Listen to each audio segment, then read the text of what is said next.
Okay na siguro yung ganyan kasi maganda man yung marinig sa loob yung mga sinasabi natin. Di ba? Tingin mo, DRS.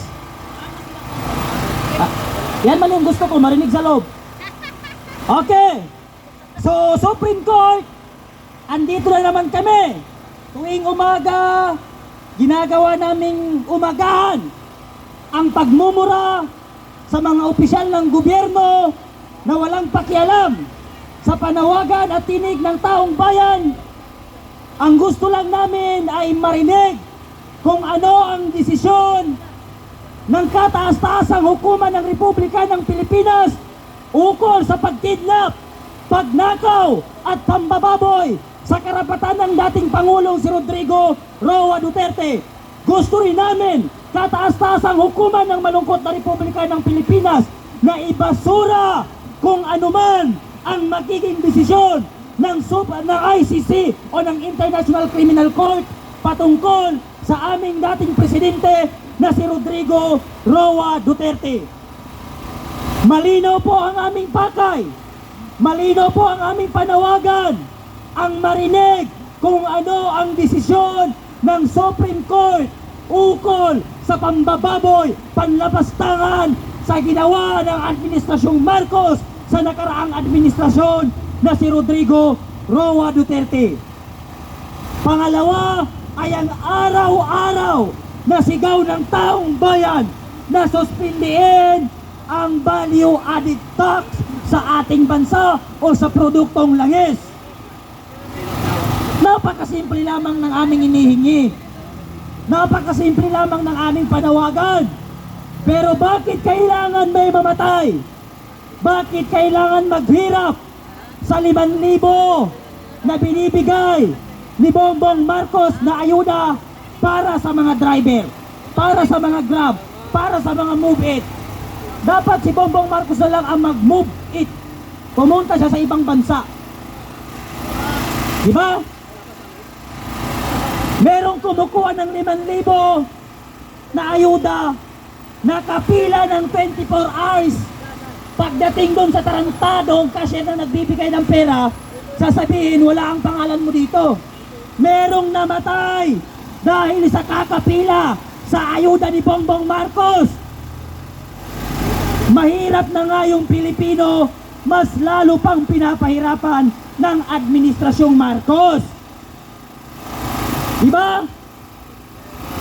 Kailangan pang may mamatay. Kailangan mo pang pumila ng 30 hours, 13 hours para makakuha ng 5,000 ayuda. Pero kung titignan natin yung nakaraang administrasyon, yung ayuda mismo ang lumahanap o lumalapit sa tao. Hindi yung libo-libong tao, pinapapila mo sa isang bulok na opisina, pinapapila mo ng 24 hours, namamatay na kakahintay. Pagdating pala dun, wala palang pangalan niya. Pangalawang kapalpak ka ni Bongbong Marcos, yung libreng sakay niya. Ang saya ng presidente nung in-announce niya na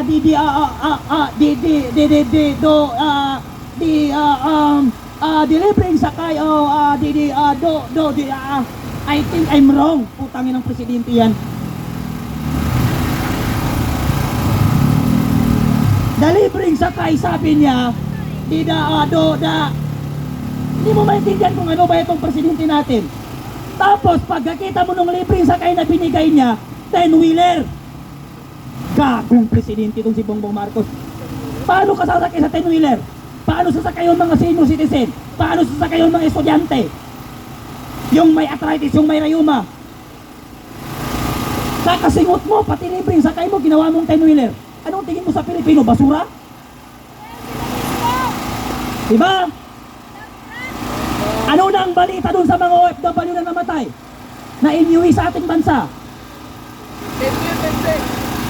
20 na OFW na namatay. Ano na kaya ang ginawa ni Bongbong Marcos? Dapat sila na lang ang nahulugan ng missile eh. Sana sila Risa Ontiveros na ang babae umiiyak pa nung nakita niya ang mga OFW na nakawi. Napaka-plastic ng babae na yan. Yan yung tumistigo nung inimpeach si Corona dati, yung Chief of Justice dati. na inimpeach ng mga dilawan dahil nagdesisyon ang Supreme Court na ipamigay yung lupa sa yung mga lupain ng mga dilawan sa, ang tawag dyan? Yung Lucinta, Hacienda Luisita. Nung nagdesisyon ng Supreme Court na ipamigay yung Hacienda Luisita, ano ang ginawa ng administrasyon na kalbo na si Noynoy Aquino? I-impeach yung dating justice nito. Sino ang tumistigo? Yang si Risa Ontiveros. Tinanong siya kung saan galing yung mga ebidensya. Anong sabi niya? Dinownload po namin sa data. Dinownload din sa data, kaya na-impeach si Corona dati. Ngayon, binabalik ka na naman nila ulit si VP Sara para ma-impeach. Saan na naman galing yung tumitistigo? Nandun sa kulungan. Convicted. Supreme Court, huwag na natin ulitin kung ano man ang nagawang pagkakamali noon. Huwag na natin ibalik ngayon. Ayahan natin ang mga Pilipino ang mamili, magpapasya at bumoto kung sino ang gusto nilang iboto. Kaya nagsusumikap ang administrasyong Marcos na ma-impeach si Sara dahil ipinagdadamot nila sa mga Pilipino na mamili kung sino ang dapat mamuno sa ating bansa. Kaya kami ay paulit-ulit na mananawagan, iharap natin sa harap ng Supreme Court. Bayaan mo yan kung mabingi sila. Wala akong pakialam kung anong argument ang pinagkagawa nila. Bago kayo makipag-argument sa kung ano-ano dyan, unahin nyo ang tinig ng Pilipino bago ang pamumulitiko. Anong sabi ni Claire Castro ng Administrasyong Marcos? Napakaagang pamumulitiko ni Sara Duterte dahil nag-anunsyo siya kagad ng tatakbong presidente. Tarantadong administrasyon ni Bongbong Marcos. Mas maaga kayong namulitiko dahil pagkaupo mo pa lang, ipina-impeach mo si Sara.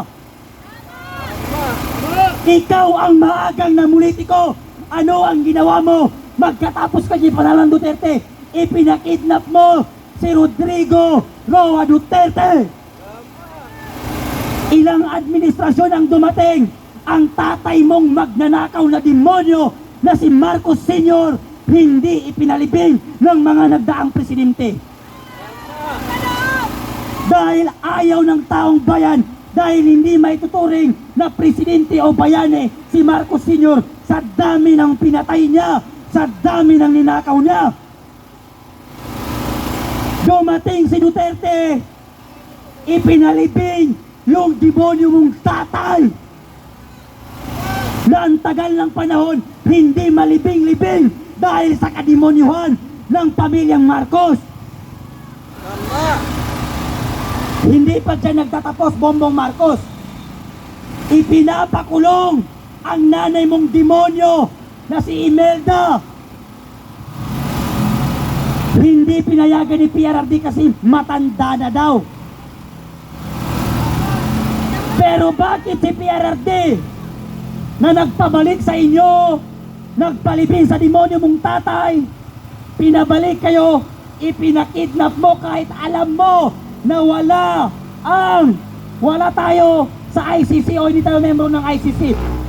Ito ay isang kalapastangan, pamamawalang hiya sa Supreme Court at sa mga abogado. Bakit pa tayo mag-aaral ng abogado kung ang sarili natin, kapwa nating Pilipino, ay dadalhin sa ibang bansa? Wala ba tayong tiwala sa Supreme Court? Wala ba tayong tiwala sa mga abogado nagpapakahirap para mag-aral ng batas? Malinaw na ang administrasyong Marcos na ito ay walang kwenta. Ang administrasyong Marcos na ito ay hindi para sa mamamayang Pilipino, kung hindi para sa mga oligarko na naghahari sa ating bansa, para sa mga bilyonaryong mga gago. Si Marcos ay hawak ng mga tarantadong negosyante. Kaya support sa kanya ang mga negosyante. Diba? Lahat ng mga negosyante, nagpahayag sila, susuportahan si Bongbong Marcos. Dahil ito ang kauna-una ang presidente na direct na nakikipag-usap sa aming mga negosyante. Ayaw nila kay Duterte. Bakit? Sinupalpal sila nung time ni Duterte. Pinagpilitan sila na magbayad ng tax dahil ayaw nilang magbayad. Kaya Supreme Court, nais namin marinig ang inyong desisyon sa pagkidnap at sa aming petisyon na isinumiti sa inyo. Gusto namin marinig kung ano ang inyong desisyon sa pagnakaw. Ayan, nanonood yung mga nasa loob, maganda yan. Manood kayo, makinig kayo para matauhan naman kayo kasi pera din namin na nagpapasahod sa inyo. Diba? Sila Bongbong Marcos, mga batugan yan. Sila John Vic Remulla, mga batugan yan. Yang mga congressman, puro batugan yan. Hindi marunong mag-construction worker ang mga tarantado na yan eh. Tapos, etong mga pulis natin kawawa rin. Etong mga kasundaluan natin kawawa rin. Bakit? 2 years sila sa daycare. 6 years sila sa elementary. 4 years sila sa high school. Tapos sa college pa. Tapos nag-aral sila, nagpakahirap sila mag-training para makuha nila ang kanilang pangarap na maging pulis, maging sundalo. Pagka-graduate nila sa criminology, nag-utos ang gago ng congressman, harangan nyo kami. Kawawa ang mga pulis, nakaharang sila, nasunog sa araw. Alam mo yung nagpakahirap ka para maging pulis at maging sundalo? Tapos inuutusan ka ng isang politiko na hindi nakapagtapos ng criminology o hindi man lang nag-training sa pagiging politiko niya. Yun ang masakit, mga kababayan. Pero hindi natin masisisi ang mga pulis at ang mga sundalo sapagkat ginagawa nila ang kanilang trabaho. Pero mas karapat dapat na pakinggan siguro nila ang boses ng mamamayang Pilipino na siyang nagpapasahod sa mga politiko at sa inyong mga pulis at sundalo. Kami ay hindi kagaya ng makakaliwang grupo na tinatapunan kayo ng basura, tinatapunan kayo ng mga lupa, binabato kayo ng mga bato. Hindi kami kagaya ng mga yan na nagrarally. Ang mga Duterte supporters mula noon nagrarally, walang ginulong pulis. Walang binatong pulis. At alam ninyo yan. Yung ibinintang sa amin na ako daw ang nanunog dyan sa Ayala Bridge. Ang nanunog doon, yung galing ng Luneta Park. Yung trillion peso march. Sila ang nanunog sa Ayala Bridge. Nung nanunog sila, nag-anunsyo kami sa Liwasan Bonifacio. Ang nangyayaring panununog dyan sa Ayala Bridge ay wala pong kinalaman ang mga Duterte supporters. Bago kami pumunta ng Mindiola, alas 3, nangyari yung panununog, alas 12. Sino ang pinasubbina? Ako ang pinasubbina ni John Vic Remulla. Bakit? Ako daw yung sumigaw ng may lighter na ba ang lahat? Malamang magka-candlelighting kami. So malinaw na ikinakaso sa atin ang hindi natin kaso. Yan ang trabaho ng mga administrasyon ni Marcos para siraan ang mga DDS supporters, para siraan ang mga Duterte. Pero hindi nila kayang siraan sa mata natin ang mga Duterte. Dahil kahit kakamping ka man, dilawan ka man, makakaliwa ka man, alam mo at ramdam mo ang pagbabago noong time ni Duterte. Kaya John Vic Remulla, ang huling panawagan ko kay John Vic Remulla, kay Surot John Vic Remulla, huwag mong ipahuli yung mga tao na nakahubad at naninigarilyo. Dahil mainit ang araw, pati yung construction worker na nakahubad, ipinahuli mo. Kaya John Vic Remulla bayot na support at hindi tuloy na maliit ang utin. Bago ka magyabang, huliin mo muna si Atong Ang. Bago mo kami yabangan, Surot John Vic Remulla bayot na support na maliit ang utin, hanapin mo muna yung mga pinapahanap sa'yo na malalaking sindikato sa ating bansa. Hindi yung inuuna mo yung maliliit na tao dahil wala kang pinagkaiba sa mga tolpo kung ganyan ang ginagawa mo. Bakit ko sinabi na walang pinagkaiba sa mga tolpo? Ano ba ang binibira ng mga tolpo? Puro mga mahihirap. Rapi Tolpo, mahirap lang ang kaya. Ben Tolpo, mahirap lang ang kaya. Erwin Tolpo, mahirap lang din ang kaya. Meron ba kayong nakita ni isang politiko na tinira nila? Wala. Mga tolpo, gayahin nyo kami. Wala kaming binibirang mahirap. Ang binibira namin, presidente, pababa na magnanakaw. Maraming salamat at magandang umaga sa ating kataas-taasang hukuman ng malungkot na Republika ng Pilipinas. John Vic Bayot, bayot, supot at pisot na bayot. Ito, isigaw natin, John Vic Bayot, John Vic Bayot, Bayot, John Vic Bayot, John Vic Bayot, John Vic Bayot, John Vic Bayot, Bayot, John Vic Bayot. Yan. Ang mga katropa ni John Vic sa Cavite, yung kalbo na si Kap ninyo, grupo ng Chupaero, mga bayot.